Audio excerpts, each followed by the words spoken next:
mengizinkan kita untuk berada di dalam masjid yang mulia ini. Bersama-sama kita menyemak kitab yang ada di hadapan kita ni. Di samping saya membacanya, tuan-tuan semak. Saya malam ni tukang baca. Tuan-tuan semak. Lepas itu baliklah kita. Mudah-mudahan kita dapat pencerahan malam ini. Kalau ada arahan tak payah teranglah ustaz, baca aja. Itu lagi seronok saya. Cepat habis baca balik. Itu lagi seronok. Kalau hendak habis itulah hendak ke? Baiklah tuan-tuan dan puan-puan, muka surat berapa? 26. Baru nak mula ya. 26. Tempat-tempat lain dah 200 lebih, 100 lebih, 200 lebih ada pun. 26 tajuknya bahagian ketiga, tauhid asma wa sifat. Tulisnya tu wal sifat, tapi bacanya was sifat wa alif lam sin tu was sifat. Wa alif lam sad bukannya sin pun, wa alif lam sad was sifat asma was sifat. Asma tu artinya nama-nama. Kalau satu ismun, kalau ramai nama-nama. Kemudian sifat tu sifatlah. Sifat Allah tu wujud, qidam, baqa, al-latif, al-khabir, al-halim, itu semua sifat-sifat Allah belakangnya. Baik, pengertian tauhid asma wa sifat secara ringkas ialah beriktiqad. Apa artinya iktiqad? Percaya betul-betul, percaya sampai lekat betul, tak ada gugur-gugur, tak ada tanggal-tanggal, tak ada cicor-cicor. Tahu ke cicor? Tak ada loro-loro. Itu namanya i'tiqad, aqidah. Dalam perkataan aqidah tu i'tiqad, percaya betul-betul. Kalau iman dia boleh bertambah, boleh berkurang ya. Iman tu yazid wa yanqus. Tapi i'tiqad dia tak maunya berkurang-kurang. Sentiasa aja. Itu namanya i'tiqad, kepercayaan yang putus namanya. Kalau kita baca kitab tua-tua ni, kepercayaan yang putus artinya tak ada ubah-ubah. Macam itu saja. Buat macam apa, orang hina ke, orang maki ke, orang pulau ke, orang ancam ke, orang tukar ke, orang buat ke, apa sajalah, dia tetap mempertahankan iman. Itu i'tiqad. Kita ni nak i'tiqad. Begitulah. Beriktiqad dengan jazam tu artinya tetap. Jazam bahawa yang i'tiqad itu apa? Ini dia benda yang nak diiktiqad tu, yang nak dipercaya tu, bahawa Allah Subhanahu wa taala bersifat dengan sifat-sifat kesempurnaan. Sifat Allah tu semua sempurna belaka. Apa erti sempurna? Lengkap belaka. Tak ada kekurangan, tak ada kecacatan, tak ada kelemahan. Itu sempurna. Tadi yang kita baca tadi, subhanallah, subhanallah, subhanallah, itu menandakan kesempurnaan Allah Ta'ala. Maha suci Allah daripada kekurangan, maha suci Allah daripada kelemahan, maha suci Allah daripada kecacatan dan sebagainya. Itu dia sempurna Allah tu. Apa saja sifatnya sempurna. Ilmunya sempurna, kuasanya sempurna, lagi kayanya sempurna. Apa sajalah sifat yang ada pada Allah tu semua sempurna belaka. Tak ada kekurangan, tak ada kecacatan, tak ada kelemahan. Kena yakin tu ya. Berbanding dengan kita ni, apa yang ada pada kita ni hanya sekadar yang diizinkan oleh Allah Ta'ala. Kalau Tuhan tak izinkan, dia tariknya lah balik. Ilmu kita sekadar yang diizinkan oleh Allah Ta'ala. Kekayaan kita sekadar yang diizinkan oleh Allah Ta'ala. Kesihatan kita sekadar yang diizinkan oleh Allah Ta'ala. Apa sajalah. Kita ni dalam diri kita ni zero. Tak ada apa-apa, kosong. Semua yang ada pada kita ni apa? Amanah dari Allah. Bukan pemberian pun, amanah. Semua akan diambil kira di akhirat kelak. Everything will be accounted for. Faham ke dah orang putih ni? Semuanya akan ambil kira. Tak ada satu pun yang akan dilepas begitu saja. Ya. Itu bezanya antara kita dengan Allah Ta'ala. Allah Ta'ala tu sifat-sifatnya semua sempurna belaka, lengkap belaka, komplit. Ya. Itu dia. Semuanya sempurna. Suci. Suci itu artinya tidak ada pencemaran, bersih daripada segala sifat-sifat kekurangan. Sifat-sifat Allah tidak menyerupai sifat-sifat makhluk. Nama boleh serupa, tapi hakikatnya tak serupa. Nama boleh. Allah ada ilmu, kita pun ada ilmu. Allah hidup, kita pun hidup. Allah menampak, kita pun nampak. Allah dengar, kita pun mendengar. Tapi serupa ke tak serupa? Ya Allah, tadi jawab dia mai. Serupa ke tak serupa? Tak serupa. Serupa tak betul ya? Tak serupa baru betul. Jadi tidak serupa dengan tidak menyerupai sifat-sifat makhluk. Dalam arti kata kita isbatkan. Arti isbat tu menetapkan, mengiyakan, menghe'ekan. Faham ke menghe'ekan? Itu isbat. Allah itu maha kuasa. Apa jawab? Betul itu, isbat itu. Allah itu maha melihat. Apa jawab? Isbat namanya ya, mengisbatkan. Bagi Allah nama-nama dan sifat-sifat yang Allah sendiri menetapkannya. Dalam Asmaul Husna, sifat-sifat itu Allah yang Allah yang sendiri menetapkannya, bukannya daripada Nabi pun ya. Allah yang menetapkannya. Begitu juga setengahnya ada Nabi yang menetapkan sifat Allah.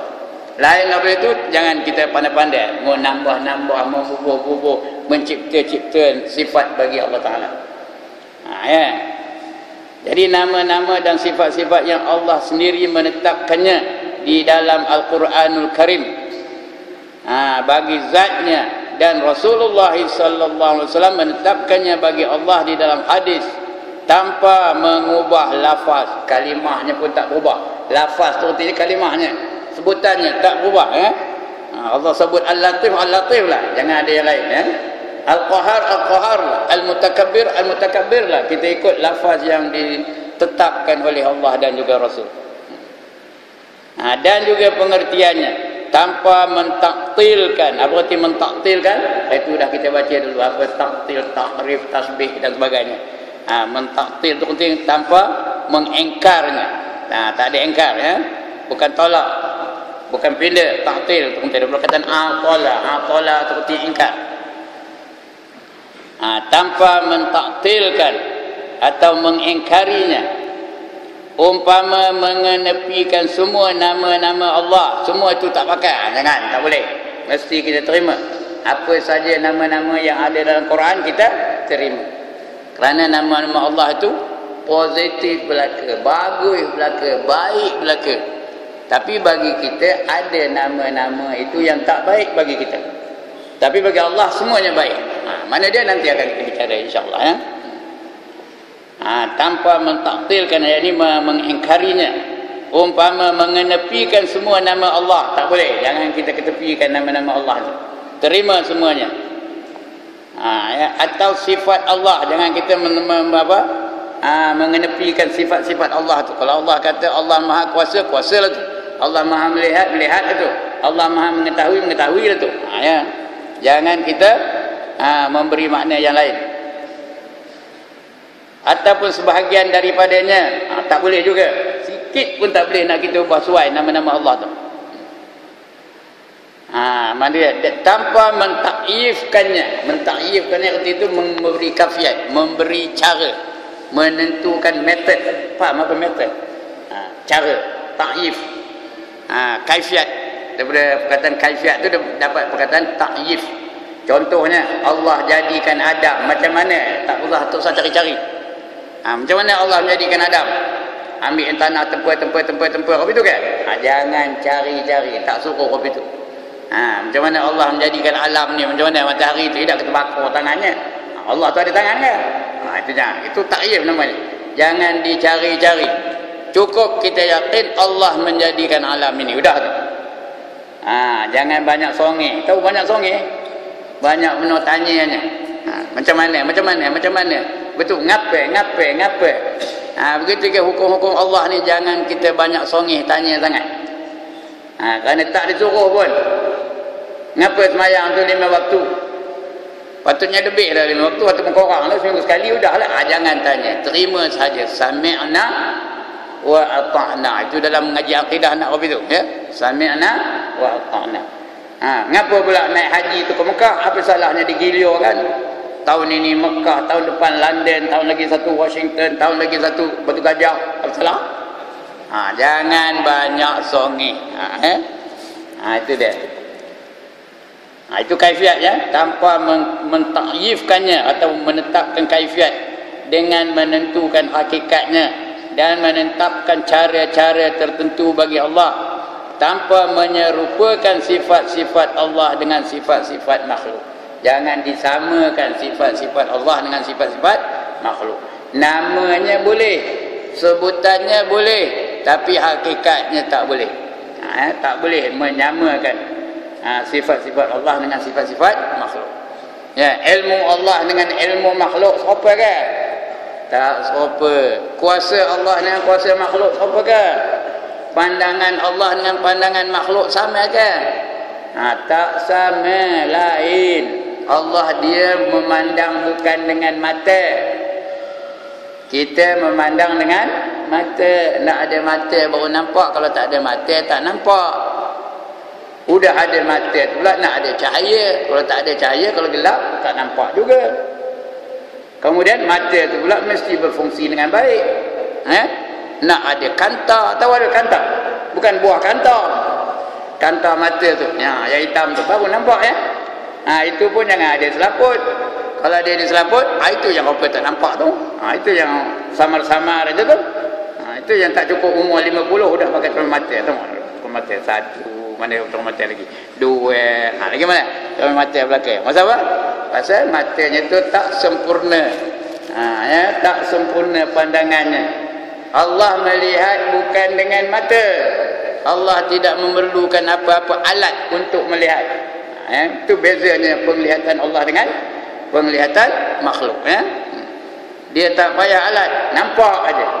Lagipun di mana-mana kita berada, Tuhan tetap nampak.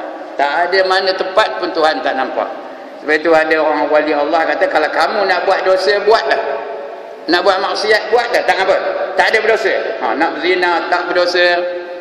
Nak berjudi, tak berdosa. Nak minum arak, tak berdosa. Bunuh orang, tak berdosa. Siapa tak nak? Kalau tak, buatlah. Macam mana? Cari di tempat-tempat yang Tuhan tak nampak. Berzinalah kamu di situ. Minum araklah kamu di situ. Berjudilah kamu di situ. Ada ke tempat yang Tuhan tak nampak? One more time. Ada ke Tuhan ada ke tempat yang Tuhan tak nampak? Mana ada? Jadi reti tak boleh buat dosa je lah, ya? Tak boleh buat maksiat. Yang kedua, kamu makan rezeki lain daripada rezeki Allah. Adakah? Adakah? Mana ada? Yang ketiga, kamu cari bumi yang lain dari bumi Allah. Ada? Mana ada bumi lain dari bumi Allah? Jadi kesimpulannya, tak bolehlah kita buat mana-mana maksiat pun selagi kita hidup ni. Kerana kita hidup di mana pun Allah nampak. Kejap ni Allah nampak tak? Tuan-tuan dan perempuan, kejap ni Allah nampak ke tak? Nampak. Orang ni dengar betul-betul, orang ni mencatat, orang ni menyemak. Tengok Tuhan nampak belakang. Ya? Orang ni ngangguk je depan ustaz. Tahu ngangguk depan ustaz? Belum lagi tu, sekali-kali tengok lagi. Tuhan nampak ke tak? Nampak belakang, ya? Di mana pun. Dalam gelap Tuhan nampak tak? Di England Tuhan nampak tak? Di Washington Tuhan nampak tak? Di mana-mana pun Tuhan nampak. Tuhan melihat. Tak ada tempat yang Tuhan tak nampak. Begitulah. Sebab itu dilarang kita melakukan maksiat. Itu beza antara melihat Allah dengan melihat makhluk. Makhluk melihat dengan alat, dengan mata. Nak ada cahaya, mata tu pula mesti berfungsi dengan baik baru nampak. Begitu juga telinga. Kita mendengar dengan telinga. Telinga tu mesti berlubang pula tu.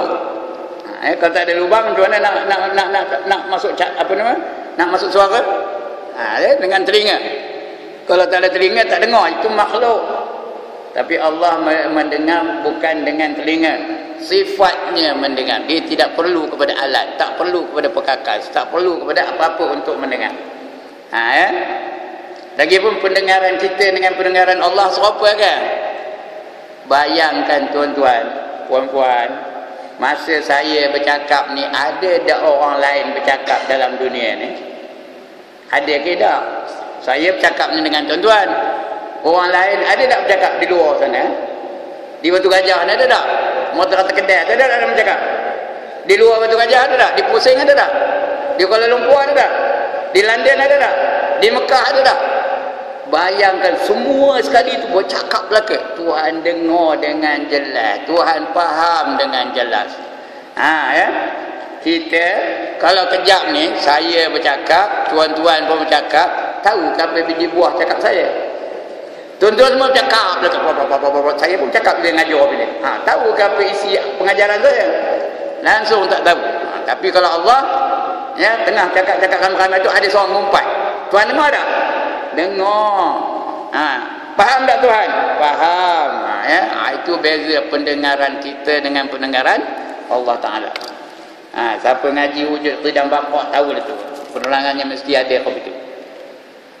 Baik, semak balik.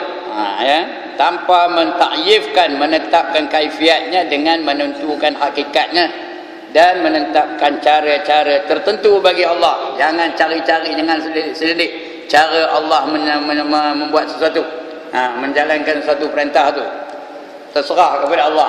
Cukuplah Allah. Cukuplah bagi kita yakin bahawa Allah menjadikan segala-gala yang lain daripada Allah. Semua Allah menjadikannya. Macam mana? Itu jangan dicari-cari. Jangan diperesa-peresa. Jangan diselidik-selidik. Tanpa menyerupakan sifat-sifat Allah dengan sifat-sifat makhluk. Daripada pengertian ini jelaslah bahawa tauhid asma' wa sifat ini berdasarkan kepada 3 asas. Ada 3 asas tauhid al-asma' wa sifat ni. Ada 3 asas dia.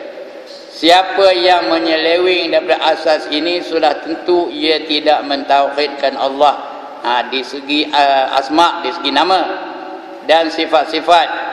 Ketiga-tiga asas itu ialah yang pertama, mensucikan Allah Azza wa Jalla. Artinya tak ada, Allah tak ada memiliki ini. Daripada menyerupai makhluk. Allah tak serupa dengan makhluk. Sekali-kali tidak Allah itu serupa dengan makhluk. Dan daripada sifat-sifat kekurangan, Allah tu langsung tak ada kekurangan. Berbeza dengan kita, banyak kekurangan tak? Saya banyak tak kekurangan saya? Banyak berbenar ilmu korang, akhlak korang. Lagi apa korang? Tak ada korang? Kesihatan korang, kekuatan korang. Lagi? Apa lagi? Bini korang. Dia dengan bini apa? Betul lah tu, bini korang. Itu saya, banyak benda kekurangannya. Sempurna satu pun tak ada. Segala-galanya kekurangan belaka. Kita pun serupa jugalah, serupa belaka. Itu dia. Yang pertama mensucikan Allah Azza wa Jalla. Azza tu artinya yang maha mulia. Wa tu dan Jalla tu agung. Yang maha mulia dan maha agung. Azza wa Jalla. Azza tu artinya yang maha mulia. Wa tu dan Jalla tu agung. Yang maha mulia dan yang maha agung. Yang maha mulia siapa? Allah saja. Yang maha agung siapa? Allah saja. Yang lain tak ada lagi daripada menyerupai makhluk dan daripada sifat kekurangan. Jangan kita kata Allah tu ada kekurangan, ada kelemahan, ada kecacatan. Tak ada Allah itu sempurna segala-galanya. Itu Allah berbeza dengan makhluk. Yang banyak kekurangan makhluk. Yang pertama. Yang kedua, beriman dengan nama-nama Allah dan sifat-sifat Allah yang sabit dalam Al-Quran. Yang sabit itu yang tetap ada dalam Al-Quran. Yang sabit dalam Al-Quran. Sabit tu bukan pisau bengkok, rak rumput tu, itu sabit juga namanya. Tapi beza, ini sabit tu yang tetap, yang ada, yang tidak boleh dipertikaikan adanya, itu namanya sabit. Dia ejen apa sebutannya pun sa, bukannya sa ya, sabit dalam Al-Quranul Karim dan hadis syarif. Syarif tu artinya mulia, hadis yang mulia ya, itu nama artinya syarif. Ada orang nama syarif di sini? Mulia lah tu, syarif tu mulia lah tu ya. Tak ada orang nama syarif, tak ada. Syarifah ada, tak ada. Kalau ada mulia lah tu.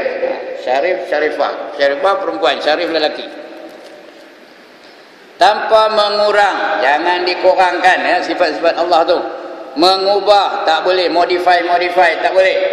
Lagi, dan mentaktilkannya. Mentaktil tu kerti apa tadi? Sudah terkabur tadi. Apa arti mentaktilkannya?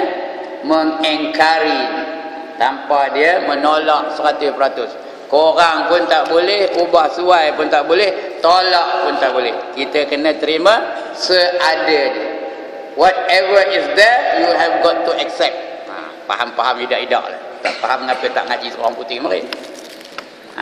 Apa sahaja yang ada dalam Al-Quran mengenai sifat-sifat Allah, kita kena terima. Jangan diubah, jangan dikurangkan, jangan diingkari. Yang ketiga, menghapuskan perasaan ingin tahu. Ini penting ni ya. Menghapuskan perasaan ingin tahu kaifiat dan bentuk sifat-sifat itu. Kaifiat, macam mana tangan Allah. Ada dalam Quran tangan Allah? Ada ke tak ada? Ada, yadullahu fawqa aydiyahum. Ada tak? Tangan Allah di atas tangan-tangan mereka. Mana rupa tangan Allah, rupa tangan saya ni kan? Ada jari, ada sendi, ada boleh genggam, betul kan? Jangan dicari-cari. Jangan di reka-reka, jangan di ubah suai. Tangan Allah tu tangan Allah lah. Itu sebab ulama-ulama salaf dia tak ada takwil pun, tak ada. Takwil tu dia memberi makna yang lain yang bersesuaian dengan kesempurnaan Allah Taala. Itu namanya takwil. Bukan tak ya, takwil. Dia beri makna yang lain. Tapi ulama yang dulu dia tak ada. Tangan Allah, terimalah tangan Allah seadanya. Mana rupanya? Wallahu a'lam. Kalau bahasa kita mana rupanya? Entah. Itu entah. Tapi tangan Allah tu. Muka Allah tu, wajah Allah lah. Mana rupanya? Ada hidung ke? Ada mata ke? Tak seperti itu. Mana rupanya? Entah. Betul itu. Itu yang nombor 3. Jangan dicari takyifnya, jangan dicari kaifiatnya. Macam mana Allah itu berada di langit dunia, macam mana Allah itu turun ke langit dunia, macam mana Allah itu bersemayam pada istiwa. Jangan tanya-tanya, jangan cari-cari. Kerana ayat itu dipanggil ayat mutasyabihah, ayat yang samar-samar maknanya. Kita tidak digalakkan untuk mengkajinya. Ya. Kerana bila kita mengkajikan tu habis masa gitu aja. Jawapannya tak juga kita dapat jawapannya. Habis masa untuk mengkaji. Mana lebih baik kita berzikir ke kita mengkaji? Benda-benda yang tidak digalakkan, tidak disuruh kita buat, kaji juga. Sebab itu tidak digalakkan kita mengkaji kaifiat macam mana Allah menjadikan sesuatu itu. Cukup kita yakin segala-galanya Allah yang menjadikan. Udah tu. Nak cari mengapa, why, limaza. Pasal apa? Bukan disuruh pun. Banyak yang disuruh lagi. Banyak yang lain disuruh. Disuruh kita semayang, disuruh kita berzikir, disuruh kita menuntut ilmu, disuruh kita banyak benda yang disuruh kita lagi. Lebih baik kita buat apa yang diperintahkan oleh Allah daripada kita sibuk untuk mencari kaifiat macam mana Allah jadikan ini dan sebagainya. Baik, tengok asas yang pertama. Malam ni kita ambil yang pertama dulu. Mensucikan sifat-sifat Allah daripada menyerupai sifat-sifat makhluk. Mensucikan itu artinya mentiadakan, membuang, menghilangkan sifat-sifat Allah, bahawa sifat-sifat Allah tu serupa dengan sifat-sifat makhluk. Gambaran itu nak dibuang, nak dihilangkan. Itu namanya mensucikan. Macam kita nyuci baju juga. Ya, kita menyuci baju tu apa? Menghilangkan kekotoran daripada baju. Ini pun kita juga menghilangkan salah tafsir ataupun salah pendapat tentang sifat Allah, kekurangan. Nak hilangkan kekurangan tu. Nak hilangkan nak hilangkan kelemahan tu, nak hilangkan kecacatan daripada sifat-sifat Allah tu. Maknanya nak hilangkan dari fikiran kita tu bahawa Allah ada kelemahan, bahawa Allah ada kekurangan, bahawa Allah ada kecacatan. Itu maha suci. Tak ada langsung, itu maha suci ya. Macam baju yang dah basuh, suci ke tak? Ada kotor tak? Ada comot tak? Ya, tak ada. Itu maha suci. Tapi baju tak boleh kata maha suci. Yang maha suci Allah saja ya. Baju boleh katakan suci aja, suci daripada kekotoran. Baik. Asas ini berdasarkan firman Allah, laisa kamitslihi syai' wa huwas samiul basir. Itu kalau berhenti, kalau wakaf. Kalau tak wakaf, laisa kamitslihi syai'un wa huwas samiul basir. Ya, basir, jangan basir. Kadang-kadang kita ni lebih-lebih lagi orang kampung Gajah lah ya. Saya lah. Enggak nak lesyo benar. Alhamdulillahi Rabbil Alamin. Dia punya lebih lesyo benar. Lamin ke lamin? Alamin ke alamin? Ya. Kadang-kadang lesyo apa benar? Ar-Rahmanir Rahim. Betul nir. Ar-Rahmanir Rahim. Betul. Maksudnya apa? Ar-Rahmanir Rahim. Ini bukan nak ajar tajwid ni, marah ustaz ya. Bukan nak ajar tajwid ni. Kadang-kadang kita tak sedar kita melakukan kesalahan seperti itu. Itu wa huwas samiul basir, bukan basir ya, basir. Kerana Quran ni bukan cakap Melayu tak ada hukum. Ya. Adakah cakap Melayu dengung, ikhfa, idgham, adakah? Mad arid li sukun ada? Cakap Melayu ada? Saya hendak ke Bemban. Adakah apa itu? Mana ada cakap Melayu apa itu? Ya, cakap macam mana pun tak ada berdosa. Tapi Al-Quran kena dibaca mengikut hukumnya. Warattilil Quran tartila. Yang dengung mesti didengungkan, yang ikhfa diikhfakan ya, yang panjang dipanjangkan, yang pendek dipendekkan, dan seterusnya. Itu beza antara Al-Quran dengan cakap Melayu. Baik, artinya apa? Tidak ada sesuatu pun yang serupa dengan Allah, dan dia adalah amat mendengar lagi amat melihat. Dia itu apa? Allah. Allah itu amat mendengar lagi amat melihat. Ya. Surah Asy-Syura ayat 11. Dan berdasarkan firman-Nya lagi, fala taqribullah. Bukan. Fala taqribu lillahil amsal. Fala taqribu lillahil amsal. Ya. Kalau bunyi ini betul ke salah bacanya? Wala tadribu lillahil amsal. Betul ke salah bacanya? Wala tadribu lillahil amsal. Betul ke salah bacanya? Sekali lagi, betul ke salah? Salah kata dia. Berani benar dia menyalahkan tok guru ya. Salah tu salah lah, lantak lah tok guru kan. Apa salahnya? Dhat tu jangan ada qala-qala. Dhat bukan qala-qala. Wala tadribu. Betul ke salah? Salah. Dia nak wala tadribu lillahil amsal. Minta maaf bukan nak ngajar tajwid ni, nak bagi kita betul-betul sensitif dengan hukum-hukum dalam Al-Quranul Karim. Yang qala-qala dia qala-qala lah. Yang tak ada jangan dia qala-qalahkan, jangan pandai-pandai ya.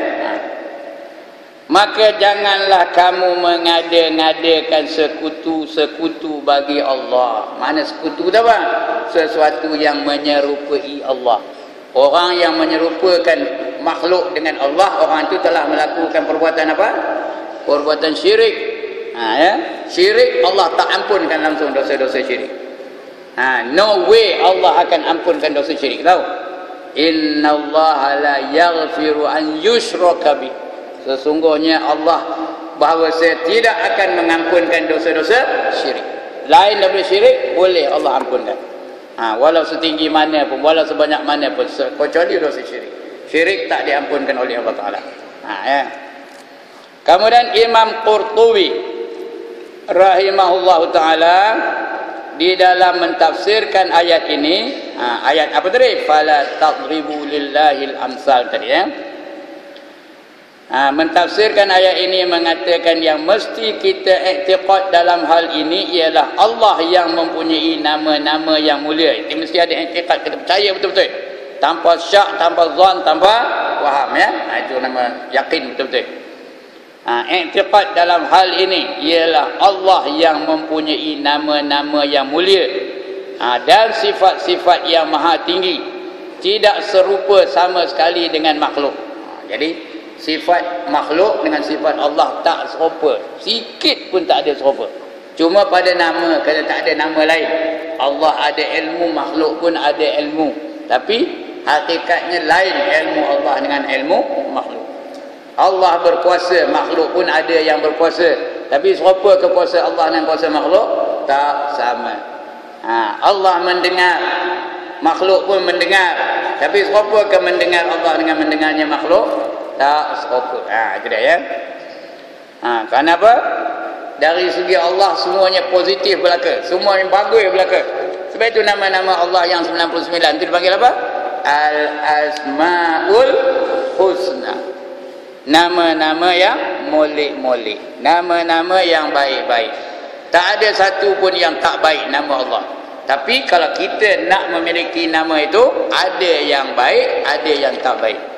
Contohnya Al-Mutakabbir. Di antara sifat Allah tu ialah Al-Mutakabbir. Kalau kita boleh tak memiliki sifat Al-Mutakabbir? Layak ke tak kita nak takabur? Al-Mutakabbir tu artinya yang takabur. Kita ni layak ke nak takabur? Ya Allah, diam dah ni. Layak ke tak? Layak ke tak? Tak. Kalau ada seorang ustaz tu dari kampung, tahu, kenal ustaz dari kampung? Dia malam ni mengatakan ustaz yang paling handai, yang paling bijak, yang paling agung ialah saya lah, katanya. Betul? Betul? Itu dah takabur tu. Lebih baik daripada Ustaz Azali, katanya. Lebih baik daripada Ustaz Kamaruddin, katanya. Lebih baik daripada Ustaz Tirmizi, katanya. Betul? Betul? Itu takabur tu. Layak ke tak layak saya bercakap begitu? Tak layak. Kalau saya cakap begitu malam ni apa buat? Apa buat? Datang ni ustaz, balik, kami tak nak dengar, katanya. Pasal kita tak layak untuk takabur. Tapi Allah boleh tak takabur? Kali lagi, Allah boleh tak takabur? Boleh. Mengapa? Kerana Allah ada segala-galanya. Allah yang menjadikan segala-galanya. Allah yang memiliki segala-galanya. Allah yang mentadbir segala-galanya. Jadi layak ke tak layak Allah nak takabur? Boleh. Begitu juga puji. Allah boleh puji dirinya sendiri. Sebab puji itu ada 4. Satu, puji Allah bagi Allah. Lagi satu, puji Allah bagi makhluk. Lagi satu, puji makhluk bagi Allah. Lagi satu, puji makhluk bagi makhluk. Yang pertama ni memang layak lah. Allah layak untuk puji diri dia. Dia boleh takabur. Dia boleh puji diri dia kerana dia memiliki segala-galanya, tak dapat disangkalkan. Yang kedua, puji Allah bagi makhluk. Ada kalanya Allah puji makhluknya, terutama Nabi Muhammad sallallahu alaihi wasallam. Ada dalam Quran Allah sebut, wa innaka la'ala khuluqin azim. Ada tak? Ada ke tak ada? Ada. Kami tak tahu tu. Ada ke tak ada? Udah diam. Ada ke tak ada? Ada. Sesungguhnya kamu wahai Muhammad memiliki akhlak yang paling mulia. Allah puji makhluknya bahawa Muhammad tu akhlaknya mulia. Ya. Sahabat pun kata begitu, isteri dia pun kata begitu. Bila ditanya Aisyah macam mana akhlak Nabi Muhammad, apa kata Aisyah? Kana khuluquhul Quran. Ya. Sesungguhnya dia akhlaknya adalah akhlak Al-Quran. Nak tengok Quran dalam kehidupan, dalam praktikal, tengoklah riwayat hidup Nabi Muhammad sallallahu alaihi wasallam. Iaitu puji Allah bagi makhluk. Yang ketiga, puji makhluk bagi Allah. Itu wajib. Kalau dalam semayang wajib. Kalau di luar semayang sunat. Ya? Tengah semayang ada tak baca Alhamdulillahirabbil alamin. Kita mengucapkan pujian bagi Allah yang menjadikan alam ini. Kalau dalam semayang tak baca Alhamdulillahirabbil alamin, sah ke tak sah semayangnya? Tak sah. Wajib betul ya? Wajib kita puji Allah dalam semayang. Tapi di luar semayang boleh tak kita puji? Boleh, dapat pahala, hukumnya sunat. Apa-apa hal lepas makan tu apa sebut? Apa sebut? Alhamdulillah. Itu kita puji Allah lah kerana memberi kenyang kepada kita. Yang keempat, puji makhluk bagi makhluk. Itu tak digalakkan, hukumnya harus, tapi tidak digalakkan oleh Nabi Muhammad sallallahu alaihi wasallam. Tidak digalakkan. Kecuali orang itu bila dipuji bertambah imannya, atau sekurang-kurangnya mengekalkan iman, mengekalkan akhlaknya, itu boleh dipuji. Kalau tak, janganlah lepas ini dia memuji, ustaz ngajar sedap benar ya, kami tak ngantuk benar dengar ustaz ngajar, memang seronok benar ustaz ngajar ni. Tak payah, tak khabar itu. Nanti sampai ke kampus sakit hidung. Ngapa sakit hidung? Mung kembang aja. Tak usah puji ya. Kena puji siapa? Puji Allah. Alhamdulillah, Allah bagi kepetahan pada ustaz, Allah bagi kebolehan ustaz mengajar. Kalau iyalah pun. Kadang puji itu bukan ikhlas pun. Bagus benar ustaz ni, kami seronok benar, anu seronok, puji untuk buat minjam RM10 ni. Ikhlas ke tu? Dah tak ikhlas ya. Jadi yang dipuji pun ada kalanya tak ikhlas, yang memuji pun ada kalanya tidak ikhlas. Kecuali lah orang-orang yang tidak berubah imannya bila dipuji. Macam Abu Bakar As-Siddiq. Rasul memuji dia, Rasul tu makhluk. Dia pun makhluk makhluk puji makhluk. Nabi puji dia. Kalau ditimbang iman Abu Bakar dengan iman seluruh alam ini, berat lagi iman Abu Bakar. Tak ada pula lepas itu dia nyerongi ni, sakit hidung kembang aja, tak ada. Bertambah hebat takutnya kepada Allah Ta'ala. Bertambah hebat ibadahnya kepada Allah Ta'ala. Bertambah gerunnya kepada Allah Ta'ala bila dipuji seperti itu. Kalau Ustaz Ibrahim puji betul macam mana? Kalau ada lah Ustaz Ibrahim puji dia mai tahu kan? Kalau ditimbang iman Ustaz Ibrahim dengan iman seluruh alam, berat lagi iman Ustaz Ibrahim. Macam apa jawabnya katanya? Engkau baru ini tahu ke? Itu jawabnya. Jadi tak boleh, jangan puji-puji, kecuali orang yang dia bila dipuji bertambah imannya, bertambah hebat ibadahnya, itu boleh dipuji. Okey. Balik kepada cerita ni tadi ya. Berhubung dengan nama-nama dan sifat Allah, baik dari segi nafi, betul ke? Betul ke yang itu baca? Mana dia? Salah. Itulah. Media punya ya. Mun tak ada kitab apa nak semak kan ya? Imam Al-Qurtubi rahimahullah taala dalam mentafsirkan ayat ini mengatakan yang mesti kita iktiqad dalam hal ini ialah Allah yang mempunyai nama-nama yang mulia dan sifat-sifat yang maha tinggi, tidak serupa sama sekali dengan makhluk. Itu dah baca tadi. Sifat-sifat makhluk pula tidak serupa sama sekali dengan sifat-sifat Allah. Dia selari ya, timbul balas. Makhluk tak serupa dengan Allah, Allah pun tak serupa dengan makhluk. Ini bagi penegasan, taukid namanya, ditegaskan. Allah tak serupa dengan makhluk, makhluk pun tak serupa dengan Allah. Lagi Sifat-sifat yang sabit pada Allah dan pada makhluk tidaklah serupa pada makna dan pada makna hakikatnya. Sifat-sifat yang sabit, sabit tu memang ada, sentiasa ada, itu sabit ya. Yang tetap ada, itu sabit. Kepada Allah pun ada, makhluk pun ada. Seperti apa? Ilmu lagi, mendengar, sama lagi, basar, melihat ya. Itu sifat-sifat itu. Makhluk pun ada, Allah pun ada sifat itu ya. Tidak sama sebenarnya pada makna dan pada hakikat. Ya.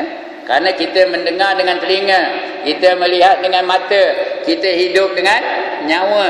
Allah ada nyawa tak? Allah ada ke tak ada nyawa? Allah tak ada nyawa. Allah bukan hidup dengan nyawa. Allah hidup dengan sifat al-hayatu. Itu saja. Al-hayatu tu tidak memerlukan nyawa. Kita memerlukan nyawa. Selagi ada nyawa dalam badan kita ni, maka hiduplah kita. Bila time kita mati, nyawa tu ke mana? Keluar daripada badan kita. Itu sebab kita mati ya. Allah tak mati-mati. Yang Allah sebut dalam Quran, kullu nafsin za'iqatul maut. Tiap-tiap yang bernyawa pasti akan merasa mati. Sebab itu Allah tak mati, kerana Allah hidup bukan dengan nyawa. Allah tak ada mati-mati. Dulu, kini dan selama-lamanya Allah takkan mati. Dia ada, tak pernah tak ada. Kita ni chip semua. Tahu ke? Kenal ke apa nama chip semua? Kejap ada, sekejap tak ada. Ya? Kejap ni ada lah. Nanti sikit lagi. Ya. Ada yang dah tak ada. Dah ada menengok saya. Dia lah dulu kata dia tu kata. Iyalah tu. Tapi yang muda-muda ni tentu ke tak matinya. Tentu ke tak matinya. Mati juga. Ya. Itu dia. Kerana kita ni ada nyawa belakang. Hidup kita bukan dengan sifat al-hayatu, tak ada. Kita ni hidup dengan ada nyawa, ada roh, baru kita ni hidup. Baik. Tak sama ya, hakikatnya pun tak sama. Kerana sifat-sifat Allah yang qadim. Apa kata qadim? Ya Allah, tidak ngaji wujud qidam baqah. Orang yang memiliki sifat qidam tu qadim namanya ya. Sifatnya qidam, yang memiliki qidam namanya apa?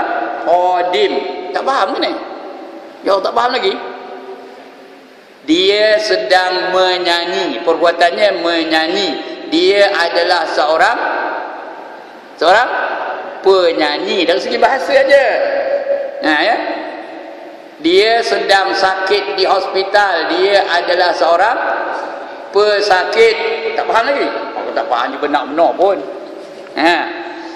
Apa lagi? Ya. Tok Bilal sedang menyapu. Dia adalah seorang penyapu. Ditampuk dia. Dia adalah seorang tukang sapu, bukan penyapu ya. Itu dia. Itulah beza antara qadim dengan qidam. Qidam tu perbuatannya, sifatnya. Qadim tu yang memiliki sifat qidam, namanya qadim. Artinya cakap Melayunya baharu. Qidam tu ya, baharu. Qadim tu yang baharu. Yang baharu, iaitu Allah lain daripada Allah Taala, sebab qadim belaka. Itu yang baharu. Baharu tu cakap Melayu. Apa kata baharu? Udah. Apa kata baharu? Cakap Melayu ni, bukan cakap Jepun. Apa kata baharu? Apa kata baharu? Bukannya lama. Itulah dia bagi lawan. Baharu bukannya lama katanya. Bukan, salah, tak betul jawab itu. Baharu tu artinya dulu tak ada, sekarang ada. Dulu tak ada, sekarang ada, itu namanya baru. Lain daripada Allah, semua baharu. Matahari itu dulu tak ada, sekarang ada, barulah matahari itu. Yang tak pernah tak ada, itu baru Allah ya. Itu namanya qadim ataupun qidam. Ya, Allah itu bersifat qidam, maka Allah lah yang qadim. Lain daripada Allah semuanya baru. Dulu tak ada, sekarang ada. Kemudian lepas itu tak ada balik. Itu yang baru. Mesti kau betul ya. Baik. sifat-sifat yang sabit pada Allah dan pada makhluk tidaklah serupa pada makna hakikatnya. Kerana sifat-sifat Allah yang qadim bersalahan dengan sifat-sifat makhluk yang baharu. Makhluk semuanya baharu. Tak kira lah walaupun dia dah berjuta-juta tahun adanya, seperti bintang, seperti matahari, seperti bulan. Kita lahir-lahir dia dah ada, tapi sebenarnya dia baharu. Kenapa baru? Kenapa baru? Kerana dia asalnya tak ada. Kemudian Allah jadikan baru ada. Itu namanya baru. Dan lepas itu dia akan binasa juga. Dia akan jadi tak ada balik. Matahari ni bukan selama-lamanya, kira gitu habis hancur. Bila berlaku hari kiamat, habis matahari itu hancur. Kullu man 'alaiha fan wa yabqa wajhu rabbika dzul jalali wal ikram. Kullu man 'alaiha fan, tiap-tiap sesuatu yang ada di atas muka bumi ini pasti akan binasa. Wa yabqa wajhu